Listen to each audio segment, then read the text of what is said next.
En fait, quand on arrive sur une autoroute francilienne, on a des embouteillages aux heures de pointe, mais la réalité, c'est que les routes ne sont pas saturées dans la mesure où on est à peu près seul dans son véhicule, en moyenne 1,1 personne par véhicule.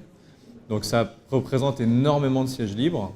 Il y a 15 millions à peu près de trajets qui sont réalisés tous les jours en voiture en Île-de-France. Ça représente à peu près 40 millions de sièges libres qui sont disponibles.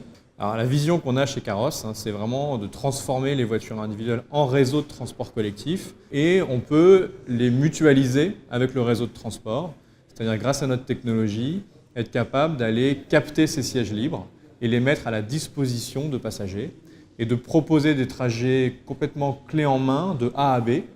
La question, c'est comment est-ce qu'on va notamment d'une banlieue lointaine vers le centre. Et là, il faut un mode de transport pour vous rabattre vers la ligne structurante. C'est exactement notre métier chez Caros.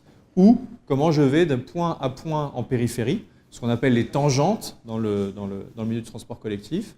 Et là, en termes d'aménagement du territoire, il est très très important de fournir des nouvelles solutions de mobilité, puisqu'on ne pourra pas créer des tangentes avec des modes lourds partout. En France, on a toujours eu une tradition très forte de l'investissement et des infrastructures, et que ce qui est formidable, c'est qu'on a un potentiel extraordinaire d'opportunités de mobilité additionnelle avec ces voitures, et on peut venir compléter le réseau structurant de mass transit avec ces véhicules.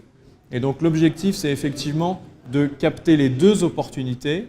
Et une fois qu'on a créé ces espèces de colonnes vertébrales de mobilité à grande échelle, pour gérer des gros flux, on peut venir y greffer beaucoup de flux de véhicules. Il faut avoir en tête que les solutions que nous portons chez Caros, c'est zéro investissement, puisque les routes sont déjà là, les véhicules sont déjà là.